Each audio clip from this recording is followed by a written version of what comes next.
Malaquias capítulo 2.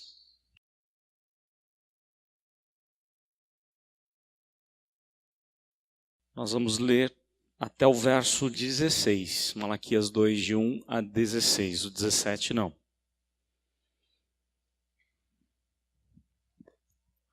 Malaquias, último livro do Antigo Testamento.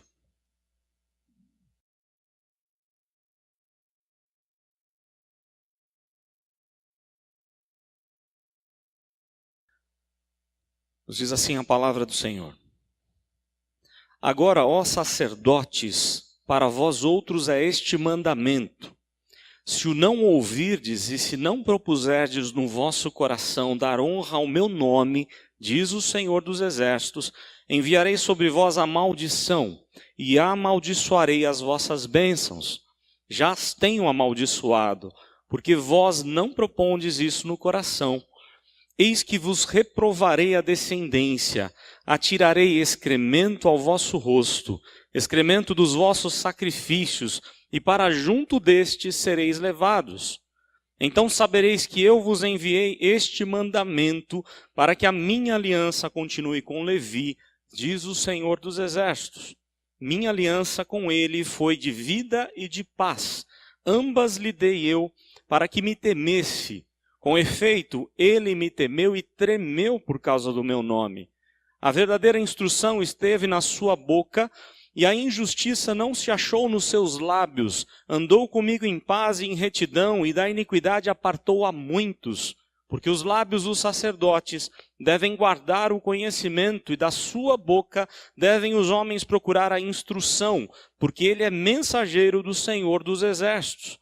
Mas vós vos tendes desviado do caminho, e por vossa instrução tendes feito tropeçar a muitos. Violaste a aliança de Levi, diz o Senhor dos Exércitos. Por isso também eu vos fiz desprezíveis e indignos diante de todo o povo, visto que não guardastes os meus caminhos e vos mostrastes parciais no aplicardes a lei. Não temos nós todos o mesmo Pai? Não nos criou o mesmo Deus? Por que seremos desleais uns para com os outros, profanando a aliança de nossos pais? Judá tem sido desleal e abominação se tem cometido em Israel e em Jerusalém, porque Judá profanou o santuário do Senhor, o qual ele ama, e se casou com a adoradora de Deus estranho. O Senhor eliminará das tendas de Jacó o homem que fizer tal, seja quem for, e o que apresenta ofertas ao Senhor dos Exércitos. Ainda fazeis isto, cobris o altar do Senhor de lágrimas, de choro e de gemidos, de sorte que ele já não olha para a oferta, nem a aceita com prazer da vossa mão. E perguntais, por quê? Porque o Senhor foi testemunha da aliança entre ti e a mulher da tua mocidade, com a qual tu foste desleal, sendo ela a tua companheira e a mulher da tua aliança. Não fez o Senhor mesmo que havendo nele um pouco de espírito? E por que somente um? Ele buscava a descendência que prometera.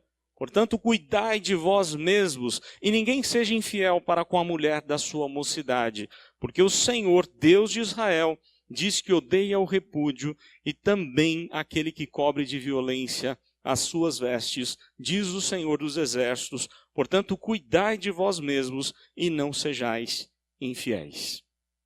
Vamos orar mais uma vez. Ó Deus, nós te damos graças por tua palavra, por este culto, porque sabemos que foi o Senhor quem preparou este culto. É para isso que nós existimos, para te adorar, para te glorificar, para declarar que o Senhor é Deus digno de honra, glória e louvor. Este culto não é para nós, mas é para o Senhor. Por isso pedimos que o Senhor dê à nossa vida, ao nosso coração, um coração sincero, um coração que aprenda a te adorar em espírito e em verdade. Ó Deus, trabalha no nosso íntimo, muda a nossa vida naquilo que for necessário, porque o Senhor mesmo nos chamou para cá, para este dia, estarmos aqui juntos, em adoração ao teu nome, porque o Senhor quer mudar a nossa vida, mudar para melhor as áreas diversas da nossa vida. Por isso fala, ou continua a trabalhar ao nosso coração por meio da tua palavra. Fica conosco nessa hora, Deus, que a tua instrução, a iluminação do teu Espírito possa ser vista e aplicável aqui no nosso coração. Ajuda-nos, oramos em nome do Senhor Jesus. Amém. Nós estamos no mês da família. O mês de maio é considerado o mês da família. Aliás, se você ainda não pegou Cada Dia Família, a igreja está presenteando cada família com um Cada Dia especial da família, lá na nossa livraria. É bom que você desce lá e conhece a nossa livraria também. E como é mês da família, Malaquias fala de uma forma muito direta com relação à família. E é interessante porque uma das marcas da teologia reformada, nossa igreja, ela está dentro da teologia reformada, dentro das confissões reformadas, e uma das marcas da teologia reformada é tornar a Bíblia ou interpretar a Bíblia de forma prática para o dia a dia. Não é apenas discussão teológica, não é apenas discussão de ideias, mas é você aprender na Bíblia o que Deus quer de você, dentro da sua casa, lá no seu trabalho, por onde você andar, o que Deus espera da sua vida. Esse é um do foco da teologia reformada. A ideia não é apenas ensinar, mas fazer com que o povo aprenda, coloque em prática aquilo que está sendo ensinado e ser bênção nas diversas áreas da vida. Por isso que a teologia reformada ou a reforma protestante, principalmente nas ideias de João Calvino, o fundador do presbiterianismo, não da igreja presbiteriana, mas do presbiterianismo, ele impactou de tal forma a sua geração, a Europa, e não somente a Europa, mas alguns outros países, que tudo aquilo que aconteceu foi por conta da palavra de Deus, por ensinamento da palavra de Deus. Por exemplo, o bom governo, lá em Genebra, ele conseguiu transformar Genebra num modelo de governo excelente, num sonho de todos nós. Quem dera nós tivéssemos hoje um governo como era o governo de Genebra. O cuidado que havia para com o povo, cuidado na área da educação, cuidado na área social de alguma forma, na área da saúde. Por exemplo, eu estava ontem participando de um debate sobre educação na Igreja Presbiteriana do Jardim Monções, e nós falávamos ali sobre a influência de Calvino na obra educacional. A primeira escola para crianças, escola pública obrigatória e gratuita para meninos e meninas, foi João Calvino em Genebra que fez.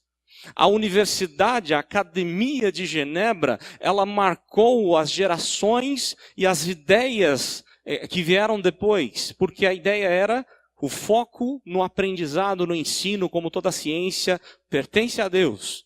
Então lá em Genebra ele fez reformas maravilhosas porque houve uma reforma, houve uma volta às Escrituras. E é o que a gente precisa hoje. A gente não pode pensar assim, o ano passado foi o ano dos 500 anos da reforma, então a reforma acabou ali, né? Falamos tanto sobre reforma o ano passado. A reforma tem que continuar e ela precisa ser vista hoje na nossa vida, nas diversas áreas da nossa vida. Nós precisamos voltar para Deus ou voltar para a palavra e, por influência de João Calvino ou das ideias que ele pega na palavra de Deus, os puritanos ingleses, um século depois de Calvino, eles atravessam o oceano e vão fundar os Estados Unidos, e ali diversas universidades vão surgir com o mesmo foco: preparar o adolescente, o jovem para a vida, para glorificar a Deus nas áreas da sua vida. Harvard nasceu assim, Princeton nasceu assim, as melhores e principais universidades americanas nasceram ou de presbiterianos ou de congregacionais, ou alguns de batistas. Então, nós vemos o quanto a reforma estava preocupada com a vida familiar, com a educação dentro de casa. Estava preocupada, por exemplo, com famílias ou fazer famílias fortes. A ideia do culto familiar era algo muito relevante. As pregações dos puritanos era algo muito marcante, prático para a vida das pessoas, para as famílias de uma forma geral. E isso aconteceu por conta de uma volta às Escrituras, uma reforma que aconteceu. O texto fala, então, sobre um assunto, aliás, alguns assuntos relacionados à família. Fala especificamente sobre casamento. não é? Uma parte do texto vai falar aqui sobre casamento. E aí eu tenho alguns dados que são alarmantes, porque o texto vai falar de divórcio e casamento misto.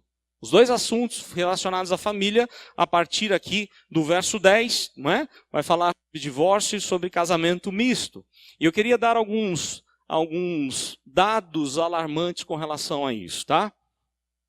Por 10 anos, aliás, alguém que sofre, uma família que quebra e que passa pelo divórcio, segundo alguns especialistas, ela chega a sofrer consequências disso por pelo menos 10 anos. De muita luta, de muita dor, de muito sofrimento.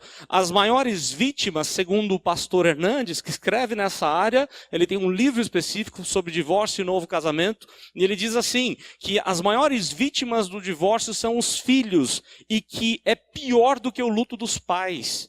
A consequência que muitas vezes fica na cabeça do filho, muitas vezes o filho adolescente e jovem. 70% dos novos casamentos, não é? A pessoa separa e casa de novo achando que vai ser feliz. 70% quebra novamente, cai em divórcio novamente. Então é algo assim bastante preocupante para a gente pensar. A maioria dos que se divorciam dizem hoje que deveriam lutar pelo casamento, que não deveriam ter desistido. Então são dados importantes. E com relação a casamento misto, eu quero citar aqui o Dr. Augusto Nicodemos, que também escreve nessa área familiar, tem um livro específico sobre família, onde ele faz uma análise brilhante de Efésios 6 com relação à família. Ele diz assim, que as pessoas às vezes argumentam, mas casamento misto não tem problema, eu conheço uma pessoa que deu certo lá no casamento. Sofreu muito por muitos anos, mas depois de anos o marido se converteu, a esposa se converte, coisa assim. Aí o Dr. Augusto fala assim, tá, você conhece uma pessoa, mas eu te apresento 13 que sofreram e não conseguiram levar o seu cônjuge para o Senhor. Então não é tão simples assim. E agora eu estou me referindo ao jovem que ainda não se casou. Não pense que é fácil, eu vou casar e pronto. Converse com alguém que casou com alguém que não tem a mesma fé. E talvez você desista de casar com quem não é crente, com quem não tem a mesma fé. E eu não estou dizendo que julgo desigual significa somente a fé. Há muitos crentes que casam e que não dão certo. Porque o jugo desigual envolve uma série de coisas. A principal é a fé, mas não é só a fé. É o planejamento de vida, não é? Os mesmos sonhos e uma série de detalhes, temperamentos. Há uma questão muito séria para se pensar quando casar. Ou quando você deseja se casar. Malaquias vai trazer um tema importante. Ele vive no mesmo momento de Esdras e Neemias. Não é? Ele vive naquele contexto difícil da reconstrução da vida. Primeiro vem Zorobabel, aí vem Esdras e Neemias, para reconstruir a vida lá em Israel, em Jerusalém. E Malaquias vive nesse período, mais para o final do período de Neemias. E ele está com os mesmos problemas, os assuntos tratados por Neemias e Esdras também são tratados por Malaquias. E um dos assuntos principais era o casamento. Era como eles tratavam a família. Família é uma das coisas mais importantes que Deus nos deixa. Nós temos que zelar pela santidade na família. Aliás, eu estava pensando aqui, não há nenhum problema, nós podemos demonstrar a nossa alegria de estar na presença de Deus. Isso é muito válido, porque Cristo, né, rompeu o véu e nos deu livre acesso. Mas eu estava pensando aqui, quantas vezes falta temor diante de Deus no nosso coração. Porque nós cantamos Santo, Santo, Santo, numa pura alegria, batendo palma, cantando, se alegrando, gostando do baixo. Eu gosto demais do baixo dessa música, acho muito legal. Mas ao mesmo tempo eu fiquei pensando, eu estou diante da presença de um Deus santo, santíssimo. Isso tem que gerar um temor no meu coração. Tem que gerar um temor no nosso coração. Aliás, nós estudamos Abacuque nas quintas-feiras, acho que foi às quintas, e uma das palavras de Abacuque é, cale-se diante dele toda a terra, ele está presente. Falta esse desejo nosso, do nosso coração, de nos apresentarmos diante de Deus com alegria, porque em Cristo nós temos acesso a Ele, mas ao mesmo tempo, nos submetemos à autoridade, ao poder que Ele tem. Cantarmos, refletindo isso. O culto não é para nossa alegria. Aliás, há uma tremenda confusão no nosso coração, porque algumas pessoas pensam assim, eu não gostei do culto. A pergunta é, você não precisa gostar do culto. Quem é que tem que gostar do culto? É Deus que tem que gostar do culto. O culto é para Ele, não é para nós. Então, a gente precisa resgatar essa ideia do temor a Deus. Eu estou na presença do Senhor. E não somente aqui na igreja, não somente no culto, né, no culto público como nós estamos fazendo, mas em todo o tempo Deus está olhando para a nossa vida e espera de nós uma vida coerente com aquilo que a gente crê. Malaquias tem esse desafio de mostrar que as coisas da vida, elas são práticas. Os ensinamentos da parte de Deus são práticos para o dia a dia, principalmente para a vida familiar. Então eu queria falar com a igreja como cuidar dos bens mais preciosos que Deus nos deu, e dentre eles, a vida com Deus, é a primeira parte do texto, de versos de 1 a 9, e a vida familiar. Presentes maravilhosos que Deus nos deu. Eu quero então começar, o verso primeiro fala sobre o cuidado com o nosso relacionamento com Deus. O primeiro verso diz assim: agora, ó sacerdotes, para vós outros é este mandamento. Ele foca no sacerdote, ele está pensando em culto aqui. É verdade que nós não temos mais sacerdotes. Algumas pessoas pensam assim: sacerdote, levita, eu sou um levita porque eu toco na igreja. Engano seu. Porque o levita, se você quer ser levita, então você vai ter que fazer tudo que o levita fazia. E o trabalho do levita era pesadíssimo, não era só vir tocar, não é? A gente sabe que o trabalho dos sacerdotes, dos levitas, era muito amplo. E coisas legais eles faziam, coisas bonitas como tocar, mas não era só tocar. Então, nós não temos mais o papel exato do sacerdote e do levita. Mas nós temos aqui alguns detalhes. E claro, o foco, a ideia de Malaquias é falar da liderança do povo de Deus, daquele que conduz o povo de Deus em adoração a Deus. Então nós colocamos aqui pastores, presbíteros, diáconos, professores, líderes de louvor, líderes de sociedade, conjuntos musicais, todos aqueles que estão assumindo liderança. Aliás, essa palavra hoje aqui de Malaquias, para você que é homem, né? Coloque-se diante de Deus em oração, com muito temor e tremor diante de Deus. Nós teremos esse ano, mais para o fim do ano, eleição de oficiais, de presbíteros e diáconos. E deixa então Deus falar no seu coração, deixa Deus mostrar algumas coisas do que Ele espera de um líder na casa do Senhor, de alguém que tem que cuidar de um rebanho, de alguém que tem um compromisso, um zelo pelas coisas de Deus. Quer um dado? A junta diaconal. De repente você pensa assim, junta diaconal é para recepcionar apenas os visitantes. Eles não precisariam fazer esse trabalho. Nós temos uma equipe de recepção. Eles fazem também, eles recepcionam, eles te levam aos bancos, mas a junta diaconal tem um trabalho magnífico e muito amplo. Dentre eles, um dos mais belos e que as crianças, ou uma parte das crianças hoje puderam ver, a preparação da ceia do Senhor. Eles estão ali cuidando, preparando, zelando da mesa do Senhor. A ideia do diácono é fazer com que o culto seja com ordem e decência. Então, se de repente o diácono tiver que chamar a sua atenção, porque você está aí no celular conversando com alguém, ou o seu filho bagunçando, não leve a mal o diácono. Ele está zelando pelo culto, pela ordem do culto. É bom para você, é bom para todos nós. Se cada um quiser fazer o que bem entender aí na cabeça, imagine como é que seria esse culto. Seria uma tremenda confusão, uma tremenda bagunça. Então os oficiais, os líderes, eles são importantes, mas a palavra que Deus requer dele, a exigência que Deus requer de nós como líderes, e não somente de todos nós líderes, mas de toda a igreja. Porque Pedro, ele faz uma aplicação interessante lá no capítulo 2 da sua carta, dizendo que em Cristo todos nós somos sacerdócio real, povo de propriedade exclusiva do Senhor. Daí então, vai sobrar para você também, não somente para os líderes. Em especial, eu quero chamar a atenção dos líderes, e eu me coloco como líder, como pastor, presbíteros, diáconos, oficiais, e líderes de sociedade e tudo mais. Mas mais do que isso, toda a igreja tem de alguma forma responsabilidades como sacerdotes. Nós não somos mais sacerdote por excelência, porque Cristo cumpriu essa missão, mas nós temos algumas funções do sacerdote, como intercessão e outras coisas mais, colocar pessoas na presença de Deus. Então, o primeiro verso, ele vai chamar a atenção para o sacerdote. Agora, ó sacerdotes, para vós outros é este mandamento. E qual é o mandamento? Verso 2. Se o não ouvirdes, e se não propuserdes do vosso coração dar honra ao meu nome, diz o Senhor dos Exércitos, enviarei sobre vós maldição. E aí você fala, como assim? Deus vai enviar maldição?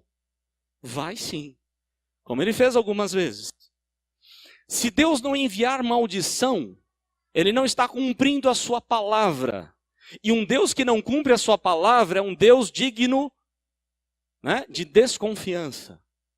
Se você confia em Deus, Ele vai cumprir bênção e maldição. Está na Bíblia isso.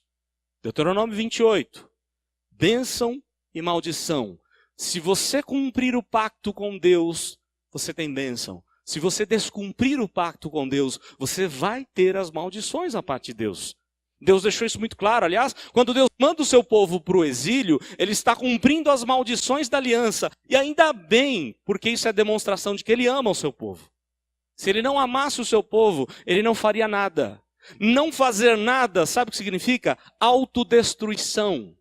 Nós mesmos, pela maldade do nosso coração, nós os destruímos. Nós matamos um ao outro, nós não conseguimos viver bem.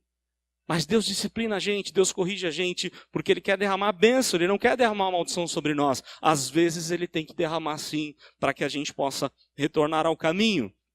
Então veja o que o texto diz assim, no verso 2. Se não ouvir a voz de Deus, ouvir não é só ouvir, entrar por ouvido e sair pelo outro. O verbo ouvir no hebraico pode ter uma outra tradução.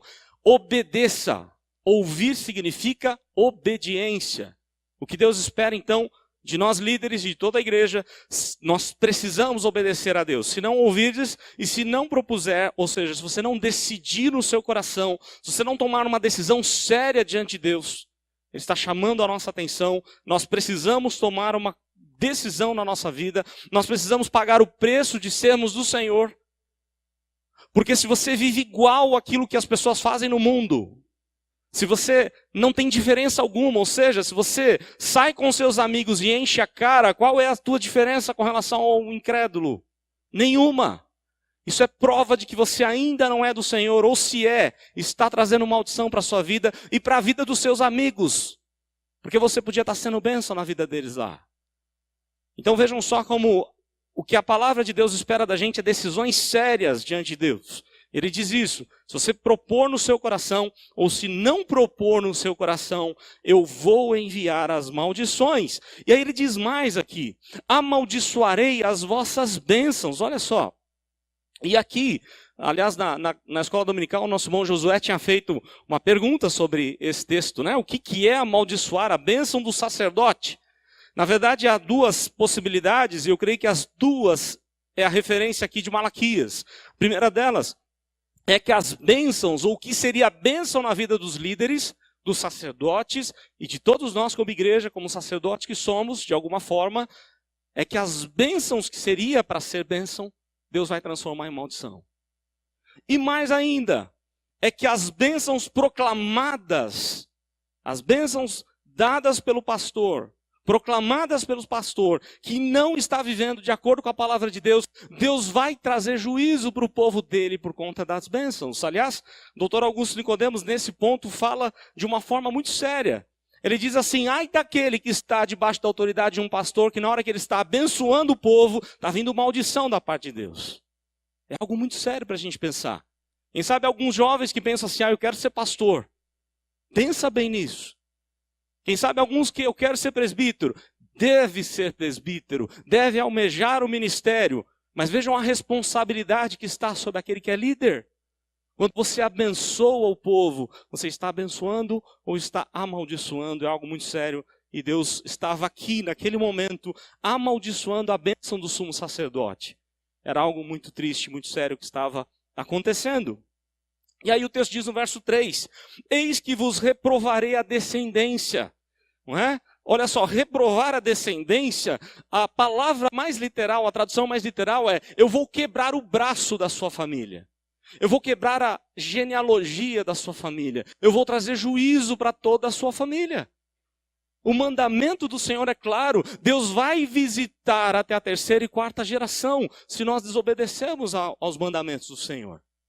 E aí, não é uma questão de injustiça, porque Deus deixa claro em Ezequiel, o pecado dos nossos pais não vai atingir, ou não é que vai atingir, Deus não vai levar em conta os pecados dos pais, e nem os pecados dos filhos, Deus não vai cobrar dos pais. Ezequiel 18 vai falar sobre isso. Mas há um detalhe interessante, que se Deus amaldiçoar os pais, vai sobrar para os filhos. Os filhos vivem no mesmo contexto. Eu posso falar isso com toda certeza, porque eu não fui criado no evangelho. Posso contar da minha vida. Minha mãe, na adolescência, criada numa igreja presbiteriana lá no interior, ela resolve se afastar do caminho do Senhor. E ela casou com alguém que não era da mesma fé. Aliás, ela mesma não tinha aceito Jesus como seu Senhor e Salvador. E as consequências que todos nós da família sofremos por não sermos criados no Evangelho foram drásticas, foram tristes. A ponto de não termos uma família como Deus se agrada, com unidade, com amor, com comunhão. Então vejam só, a consequência de você se afastar de Deus vai sobrar para o seu filho. É algo muito sério que a gente tem que pensar. Qual o investimento que eu estou fazendo na vida do meu filho, só pagando uma escola cara para ele quando eu posso? Esse investimento, se for só isso, é inútil, é vão. Porque o seu filho pode passar na melhor faculdade, mas ele pode ser a pior pessoa desse mundo.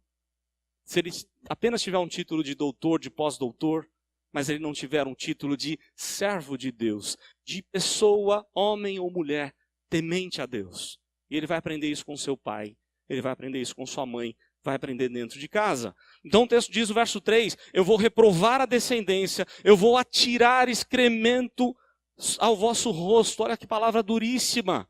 Precisa traduzir o que é excremento? Fezes dos animais. Os animais eram trazidos para o sacrifício e era aberto a barriga deles e era tirado tripas e tantas outras coisas. Isso era queimado fora da cidade. E Deus está tão indignado com aquele sacerdote que diz, eu vou atirar no rosto de vocês excrementos. E eu vou fazer com que vocês vão para o mesmo lugar que eles vão. Deus reprovando o sacerdote na frente de toda a igreja, de toda a comunidade. A situação ali era triste, era alarmante, porque eles estavam levando ou não estavam levando Deus a sério. Verso número 4. Então sabereis que eu vos enviei este mandamento para que a minha aliança continue com Levi, diz o Senhor dos Exércitos. A minha aliança, verso 5, com ele foi de vida e de paz. Ele faz uma referência interessante aqui. Ambas lhe dei eu para que me temesse. Com efeito, ele me temeu e tremeu por causa do meu nome. A referência não é a Arão. A referência não é o sumo sacerdote Arão, porque quando você olha para a vida do sumo sacerdote, ele pisou na bola com Deus diversas vezes. Então a referência não é o sumo sacerdote, muito menos os seus filhos que assumiram no seu lugar. Aliás, que nem chegaram a assumir no seu lugar, porque foram fulminados na presença de Deus. Eleazar não, Eleazar era um homem temente a Deus, mas a referência que ele faz aqui a Números 25, essa aliança de vida e de paz, é o neto de Arão. Eu não sei se os irmãos vão lembrar da história, mas quando os moabitas tentam amaldiçoar o povo de Deus, o rei de Moabe, o rei Balaque, organiza ou contrata um profeta para amaldiçoar o povo e ele não consegue. Então a estratégia foi, pega as mulheres moabitas e seduz o povo de Deus e leva eles à idolatria. Isso aconteceu. Números 25 registra esse caso, Apocalipse faz menção a esse caso.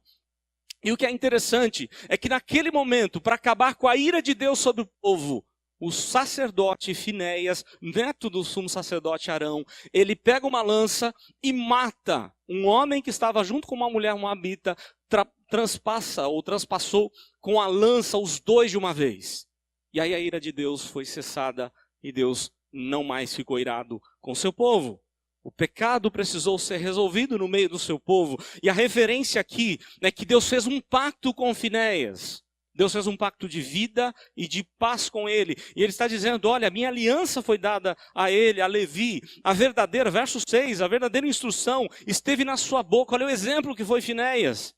Um modelo de líder. A instrução de Deus estava na boca dele, verso 6. A injustiça não achou nos seus lábios. Era um homem justo. Os seus julgamentos eram justos. Andou com Deus, andou comigo em paz e em retidão. E da iniquidade apartou a muitos. Ele não levou o povo à iniquidade. Olha que exemplo de liderança, que exemplo de sacerdote que Deus coloca e faz um pacto com ele, que era o sacerdote Finéias. Aí no verso 7... olha a diferença para esse sacerdote do tempo de Malaquias. Porque os lábios do sacerdote devem guardar o conhecimento, da sua boca devem os homens procurar instrução, porque ele é a mensageiro do Senhor dos Exércitos. Verso 8. Mas vós vos tendes desviado do caminho, e por vossa instrução tendes feito tropeçar a muitos. Deus fica indignado quando o sacerdote, quando um líder, quando nós líderes usamos do nosso cargo, do nosso conhecimento, da eloquência ou do que qualquer coisa que seja, como muitos líderes estão fazendo hoje no Brasil e no mundo. Usamos para enganar pessoas, para desonrar o nome de Deus e para levar pessoas a errar. Verso 8 mostra a indignação de Deus. Por vossa instrução tendes feito tropeçar a muitos. Violaste a aliança de Levi, diz o Senhor dos Exércitos. Uma aliança de vida e de paz foi violada. Deus está em guerra contra esse sacerdote. Deus está em guerra contra esse líder, quer seja ele pastor, presbítero, diácono ou qualquer outro líder. Verso número 9. Por isso também eu vos fiz desprezíveis e indignos diante de todo o povo, visto que não guardastes os meus caminhos e vos mostrastes parciais na aplicação da lei.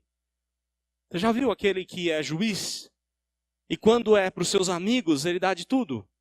Ele libera tudo. Mas quando não é para o seu amigo, ele endurece a lei. E ele usa da lei para prejudicar a pessoa. Ele está indignado com essa injustiça por parte da liderança. E aí, o texto é muito duro nessa primeira parte, porque ensina a gente que a gente tem que cuidar do nosso relacionamento com Deus. Comecei a falar de nós líderes, mas todos nós temos responsabilidade diante de Deus. Aliás, você que é pai, cabe a você liderar a sua casa, pastorear o seu rebanho. Cada um dos pais, pai e mãe, tem essa tarefa. Principalmente cabe ao pai a tarefa de ensinar o filho a amar o Senhor. Como é que você está fazendo isso na sua casa? Se os filhos não verem em você vida com Deus, dificilmente eles vão procurar Deus. E Deus vai um dia, quem sabe, jogar excremento no seu rosto. E vai te humilhar diante de todos. E vai te mandar para o mesmo lugar que ele mandava os sacrifícios naquele tempo. É algo muito sério para a gente pensar. Deus fica indignado quando a gente não leva ele a sério. Quando a gente canta. Não é? Eu lembro de Ronaldo Lidório. Ele fala que vai em várias conferências missionárias. Ele diz assim, é tão bonito chegar numa igreja e ver o grupo de louvor tocando tão bem, tão bonito, tão legal. Roupa legal. E ele cita lá aquele texto do Espírito Santo de Deus, vem consolar todo o meu ser, vem dirigir o meu viver e tal, e começa a falar de coisas. Aí ele fala, mas o jovem só está aqui cantando na igreja. Cadê o jovem visitando um enfermo no hospital? Cadê o jovem chorando com os que choram? Aquele louvor é vazio, não sobe ao trono de Deus, porque não é verdade a vida dele. Ele está cantando uma mentira. E a gente tem que pensar nisso. Será que o culto que a gente está apresentando a Deus é uma verdade na nossa vida? Ou é apenas um teatro que nós fazemos aqui aos domingos à noite? Ou será que isso incomoda o seu coração quando você ouve um hino pelo coral, quando alguém canta a palavra de Deus sendo tocada, cantada, você se emociona apenas ou essa emoção te faz refletir o quanto você precisa voltar-se para o Senhor e adorá-lo em espírito e em verdade? É a tarefa que Malaquias coloca para todos nós. Nós não podemos achar que estamos na presença de qualquer um. Nós estamos na presença do Senhor dos Exércitos.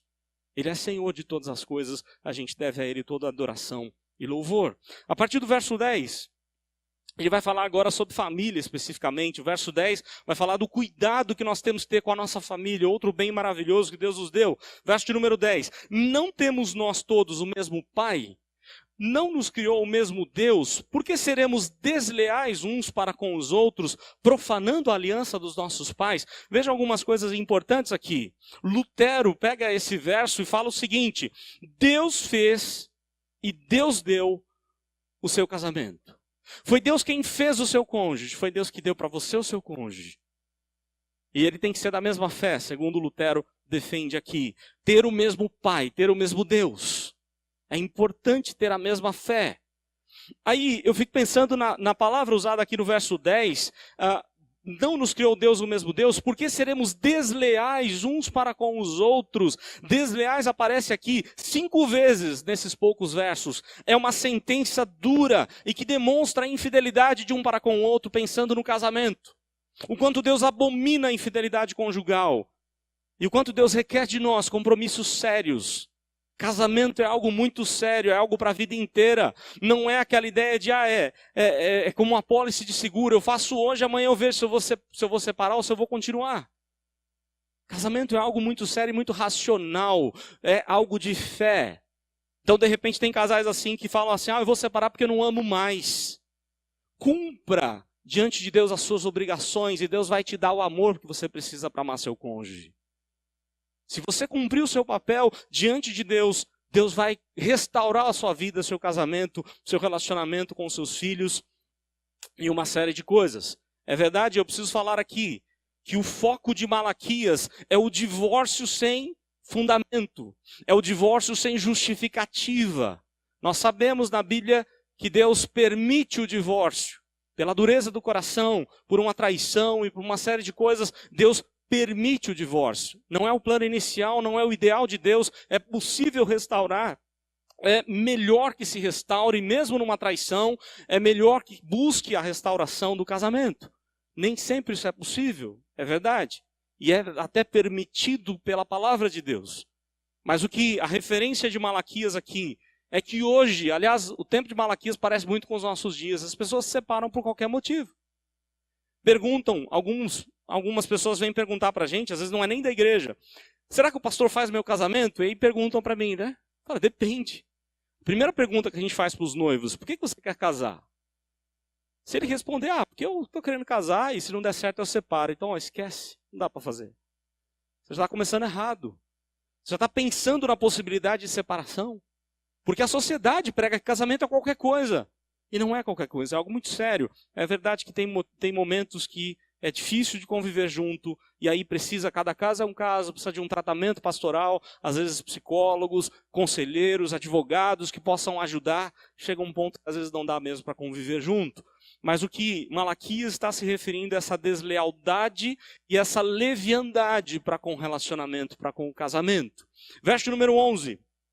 Judá tem sido desleal e a abominação se tem cometido em Israel e em Jerusalém, porque Judá profanou o santuário do Senhor, o qual ele ama, e se casou com a adoradora de Deus estranho. Havia um problema na comunidade judaica. Era possível casar com estrangeiros. Era possível. Nós temos na Bíblia um exemplo disso. Acabamos de estudar o livro de Ruth, quando Boaz vai se casar com Ruth, uma moabita, e dali vem a descendência do Messias. Era possível sim, mas esse estrangeiro tem que aceitar a fé. E ela disse para sua sogra, o teu Deus é o meu Deus. Era da mesma fé.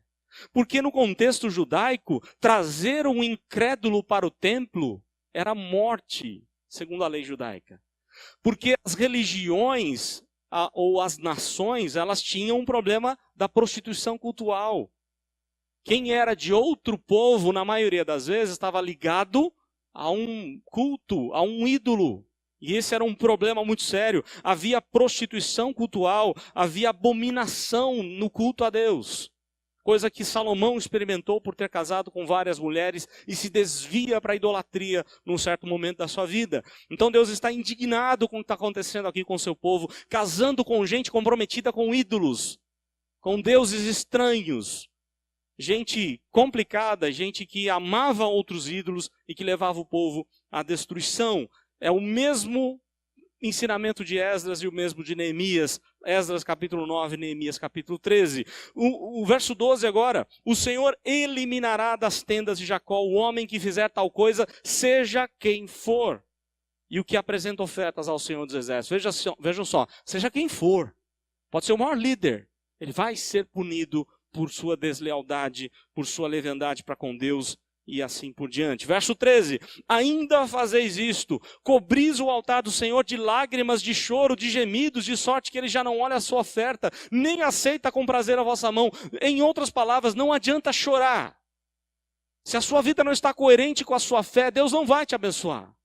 E não adianta você chorar diante de Deus. E na hora do louvor você se arrebenta em choro, em lágrimas, em lamento diante de Deus, mas no dia a dia sua vida está completamente fora do padrão de Deus. Você vive na deslealdade para com seu cônjuge, você não cumpre o seu papel diante de Deus. Não adianta você querer chorar diante de Deus, Deus não vai aceitar seu culto. A palavra é duríssima, mas ela é certa. Deus que está falando aqui, através de Malaquias, Deus não aceita o culto, a oferta de qualquer pessoa. Se você não tiver interesse em mudar de vida, se você não buscar a bênção ou a presença de Deus para poder mudar de vida, Deus não vai te abençoar. Verso 14. E perguntais, por quê?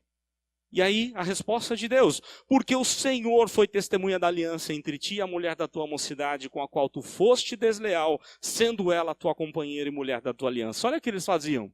E aqui é o foco. E eu queria que você pensasse nisso. Ele não está indo contra totalmente o divórcio, não é? Apesar de que é pela dureza do coração, o ideal não é o divórcio, a Bíblia é clara quanto a isso, mas o que ele está falando, o que acontecia no meio do povo de Deus, era que os homens estavam trocando as suas esposas por mulheres, quem sabe, mais atraentes, esquecendo aquela mulher com quem ele estava há tantos anos. É algo para você pensar um pouco na sua vida, no seu casamento. De repente você pensa assim, eu me casei, ela era muito bela, mas depois vem as rugas, vem as mudanças do corpo, vem uma série de mudanças. E a ideia é você tem que amadurecer no seu relacionamento, no seu casamento. E não simplesmente achar que, eu vou casar com outra. Muitos fazem hoje em dia, né? Eu caso com outra mais nova, mais bonita. Deus não vai te dar a bênção que você tanto requer no seu casamento, se esse é o seu pensamento, é a sua motivação. O texto é muito claro quanto a isso. Deus é testemunha do seu casamento. Seu casamento foi feito diante de Deus. Diante de pessoas também como testemunhas, mas acima de tudo diante de Deus. Verso de número 15. Não fez o Senhor um mesmo... Aí é o grande problema do texto, né? Aliás, o grande problema do texto de Malaquias. Verso 15. Não fez o Senhor um, mesmo que, havendo nele um pouco de espírito, e por que somente um? Ele buscava a descendência que prometera. Portanto, cuidai de vós mesmos e ninguém seja infiel para com a mulher da sua mocidade. Aí você olha para o texto dele e você fala, meu Deus, o que ele está dizendo? É muito difícil entender o que ele está dizendo. Os comentaristas todos fazem todo tipo de malabarismo para tentar entender e é muito difícil de entender. De tudo aquilo que se tem dito por aí na interpretação desse verso, eu penso que a melhor interpretação é a que está ligada com o final do verso. O assunto dele ainda é o mesmo. Ele está falando da ideia de infidelidade para com a mulher da sua mocidade. Então a argumentação dele, o que mais cabe aqui, é que foi Deus quem fez um. Lembram só da ideia lá de Gênesis? Dos dois serão um. Não é? Deixará pai e mãe a sua mulher, deixará pai e mãe a sua... Deixará o homem, pai e mãe, se unirá à sua mulher e formarão os dois uma só carne. Deixa eu fazer um parênteses aqui, eu achei muito interessante. Eu ouvi um sermão do Hernandes outro dia, achei muito legal, eu falei na classe de casais. A ordem que é colocada no texto, eu nunca tinha parado para pensar nisso, não é que ele tem razão? Vejam a ordem qual é. Deixará o homem, pai e mãe, se unirá à sua mulher e formarão os dois uma só carne. Aí Hernandes fala assim, olha o que fizeram com esse texto. Hoje o jovem começa a se relacionar sexualmente, formando uma só carne. Ele vai morar junto e depois ele pensa em casar. Ou às vezes nem isso casa e nunca mais abandona os pais. Um adolescente para a vida inteira. Eu achei interessante porque é verdadeiro. É uma questão muito interessante mesmo. A referência no capítulo 15 parece ser desse texto, que quando você se une à sua esposa, você forma um apenas com ela. E aí, a ideia é, o Senhor fez um. O grande problema aqui é, mesmo que havendo nele um pouco de espírito. A ideia é quem deu o fôlego de vida, quem fez Adão foi Deus, quem fez Eva foi Deus. Deus poderia ter feito muitas Evas para Adão. Mas ele fez uma só. Ele não fez muitas. Ele fez a única. A sua esposa, o seu cônjuge tem que ser único na sua vida. A ideia de Deus é essa. E parece que é o que Malaquias está defendendo aqui. Deus de dois fez um para abençoar a descendência. Porque olha só a referência dele. Porque somente um. Ele buscava a descendência que prometera. E aí um dos autores fala disso de uma forma muito especial. Somente pais fiéis à aliança de Deus pode abençoar seus filhos. Pode trazer referência para o coração dos seus filhos. E seus filhos podem ser plenamente abençoados porque ele cumpriu o seu papel com a sua esposa, ou com o seu esposo. Verso 16, mas é um texto muito difícil. Verso 15 é muito complicado para a gente estudar bastante para tentar chegar aí num consenso. Verso 16, porque o Senhor, Deus de Israel, diz que odeia o repúdio, o divórcio, e também aquele que cobre de violência as suas vestes, diz o Senhor dos Exércitos. Portanto, cuidai de vós mesmos e não sejais infiéis. Olha só a referência. Deus odeia o divórcio. O divórcio sem justificativa. Deus odeia. Porque eu não consigo mais conviver junto. Deus odeia. Porque família É uma preparação para você viver eternamente no céu. Aliás, lembram que Jesus diz assim, ele foi preparar lugar para a gente. Não é? A casa do meu pai há muitas moradas, eu vou preparar lugar. Qual que é a ideia que a gente tem? Cada um vai ter uma casa, uma mansão no céu, não é isso? Eu lembro que a Renata, minha esposa, achava que era uma nuvenzinha. Cada um tem uma nuvenzinha para dormir. Não é? Gostoso lá, dormir, só acordar para adorar o Senhor. Não é essa a ideia que João 14 diz. A ideia de casa do pai é uma só casa. Você vai conviver eternamente com a pessoa que está lá. Então, igreja e casamento é um aprendizado na convivência. Os temperamentos são difíceis, às vezes alguns casamentos são bastante complicados, mas a ideia é que você aprenda a se adaptar, você ceda quando precisa ceder, você aprenda a amar apesar de, ter paciência com o cônjuge que você tem, não é? Ter paciência, assim como Deus tem com a gente. A ideia é essa, porque Deus odeia o divórcio sem justificativa, né? Deus odeia o divórcio, até mesmo em todos os sentidos, não é o plano dele o divórcio, ele criou o casamento, o divórcio ele permite pela dureza do coração. Então o texto diz, Deus odeia o divórcio e também aquele que cobre de violência suas vestes. Deus compara o divórcio como um ato violento. Olha só, o texto diz que Deus compara o divórcio como algo que mancha a sua vida para todo sempre. Por isso que não é bom você se divorciar. Não é a melhor solução. O ideal é que você busque a Deus e você clame diante dele para que ele possa tratar do seu coração. E aí o texto termina com a palavra que Paulo diz a Timóteo. Portanto, cuidai de vós mesmos e não sejais infiéis. E aí Paulo pega essa ideia e a Timóteo ele diz, cuida de ti mesmo e da doutrina. Tome cuidado com você. Tome cuidado com a sua vida. Escrevendo a um jovem pastor, Timóteo, pastor da igreja de Éfeso. Eu quero terminar com essa palavra de Malaquias, essa palavra de Paulo. Cuida de ti mesmo e do quanto a palavra de Deus precisa estar impregnada na sua mente, no seu coração. Paulo escreve aos Filipenses dizendo que tudo aquilo que é bom, que é puro, aceitável, agradável a Deus, isso tem que invadir a nossa mente. E muitas vezes a gente está com a mente focada na novela, naquilo que a novela está ensinando, naquilo que os sites estão mostrando, quem sabe sites pornográficos que mostram, olha só como essa mulher é bonita, ou como esse homem é muito bonito. E aí você pensa assim, não é bem assim que acontece no meu casamento, tudo isso é um tremendo engano. Cuida de ti mesmo, cuida da doutrina, que a palavra de Deus possa invadir o seu coração, o nosso coração, e que a gente possa ser feliz como família. Deus espera da gente isso, um casamento feliz. Foi ele quem criou um casamento. Aliás, quando alguém fala que aconteceu algo no seu casamento, está abalado por algum problema que aconteceu, a primeira coisa que eu costumo dizer para a pessoa é a seguinte: se você está sofrendo, entenda que o maior atingido não é você. O maior atingido num casamento quebrado é Deus. Ele que criou a família. Quem mais espera que o seu casamento dê certo não é nem você, nem seu cônjuge, nem seus filhos. Deus espera que dê certo. Não importa o quanto isso está sendo difícil para você. Há relacionamentos bem complicados. Às vezes o temperamento, às vezes a agressividade. Isso também não é legal, isso não é a vontade de Deus. Mas o que Deus espera da gente é que tenhamos um casamento mais que feliz. Que Deus te surpreenda com essa alegria dentro da sua casa. Que Deus te dê uma família dobrada diante do Senhor, aos pés, curvada diante do Senhor, em adoração e louvor. Deus assim nos ajude, nos abençoe.